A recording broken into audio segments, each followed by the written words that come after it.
नमस्कार दोस्तों, हम हैं एकता और भोजपुरिया स्वादिष्ट रसोई में रौरा सब लोगों के बहुत बहुत स्वागत करतनी। आज आप सब लोगों खातिर हम लेके आयल बानी कॉर्न कटलेट के रेसिपी। बहुत ही टेस्टी और बहुत ही हेल्दी रेसिपी बा। आप इस रेसिपी के बच्चन के टिफ़िन में दे सकेनी, पार्टी में स्टार्टर के रूप में रख सकेनी, चाय के साथ भी आप कॉर्न कटलेट सर्व कर सकेनी। बहुत ही टेस्टी और बहुत ही हेल्दी सा रेसिपी। चलिए आज बिना देर कइले हमने के शुरू करतनी जा। कॉर्न कटलेट बनावे खातिर हम एजगी ले बानी मकई। तो हम एजगी एक मकई के यूज़ करब। एजगी हम एक मकई के यूज़ करतनी। मकई ले ली और छिलना के मदद से एकरा के तरी से छील ली।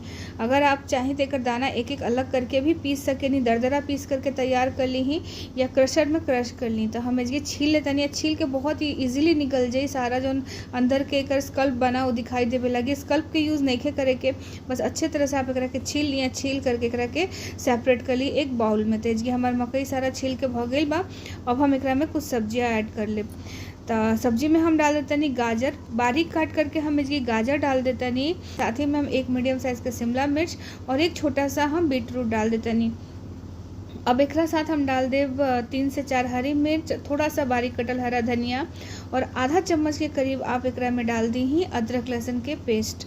और अब हम मसाला ऐड करते हैं एकरा में। तो सबसे पहले हम डाल दें स्वाद के अनुसार नमक, और नमक के साथ हम एकरा में ऐड कर देते हैं थोड़ा सा लाल मिर्च पाउडर, आधा चम्मच के करीब डाल दी लाल मिर्च। थोड़ा सा हल्दी पाउडर डाल दी, आधा छोटा चम्मच धनिया पाउडर डाल दी।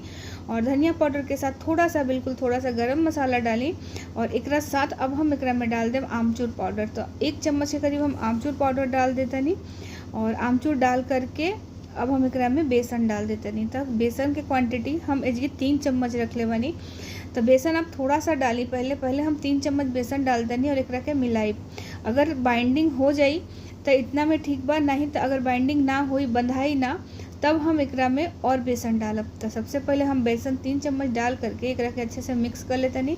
पानी के यूज़ नहीं करे के, बिना पानी के ही जो सब्जी से पानी आई ना, बहुत ही अच्छे से तैयार हो गई। तो इसकी देखिए हमारे बाइंडिंग नहीं होकर।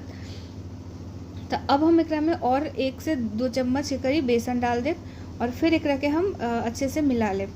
तो अब देखिए इसकी बाइंडिंग हो गई बहुत ही अच्छे से।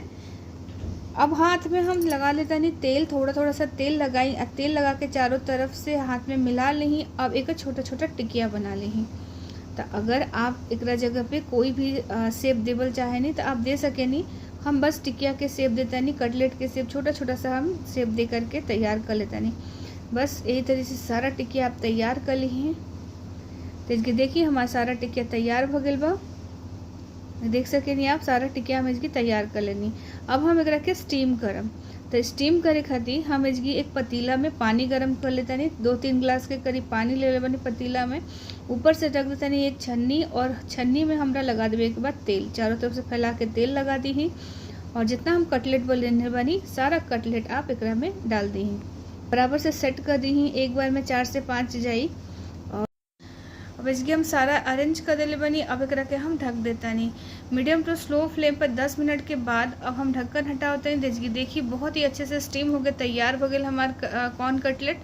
अब एकरा के आप एक एक करके निकाल ली। तो बहुत ही आराम से निकल भी जाए, तेल लगले बनी ओकरा वजह से, और एक दूसरे में चिपकी भी ना, बहुत अच्छे से निकल जाए। एक एक करके निकाल ली। तो हम निकाल लेता नहीं। अब हम का करब कि एक तवा रख देता नहीं, लोहे का तवा हम यूज़ कर ले बनी। आप चाहें तो फ्राई पैन के यूज़ कर सके नहीं, या फिर आप एकरा के डीप फ्राई भी कर सके नहीं। तो हम तवा पे थोड़ा सा तेल डाल देता नहीं, और तेल डालने के बाद हम कटलेट एकरा ऊपर रख देता नहीं, और दोनों साइड से अलट पलट के बहुत ही अच्छा सा कलर आवे तक हम कटलेट के सेक लेता नहीं। तो आप एकरा के डीप फ्राई भी कर सके नहीं। जब आप एकरा के जब पाक जाए तक आप एयर टाइट कंटेनर में भर के रख दी, हफ्ते भर खराब ना होई। जब मन करी तब आप एकरा के डीप फ्राई कर ली या सेलो फ्राई करके खा सकेनी। बहुत ही टेस्टी सा रेसिपी बा। बच्चन के टिफ़िन में भी आप दे सकेनी, और पार्टी में भी आप ये रेसिपी के यूज़ कर सकेनी, बना करके स्टार्टर के तौर पे सर्व कर सकेनी। तो ये हमारा कॉर्न कटलेट ऑलमोस्ट तैयार हो गई बा। अब दोनों साइड से कलर भी आप देख सकेनी, बहुत ही बेहतरीन कलर आयल बा। अब एक एक करके आप निकाल ली नहीं, या सॉस के साथ आप कॉर्न कटलेट के सर्व करी। अगर रेसिपी आप सब लोग के पसंद आयल हो तो जरूर लाइक, शेयर और सब्सक्राइब कर दे। साथ ही साथ बेल आइकन भी दबा दे। जी में कमेंट्स जरूर करब कि आपके कॉर्न कटलेट के रेसिपी कैसन लागल हा। कहीं टेस्टी और हेल्दी रेसिपी के साथ फिर मिलतनी आप सबसे, तब तक अपना बहुत बहुत ध्यान रखब जा। Bye by.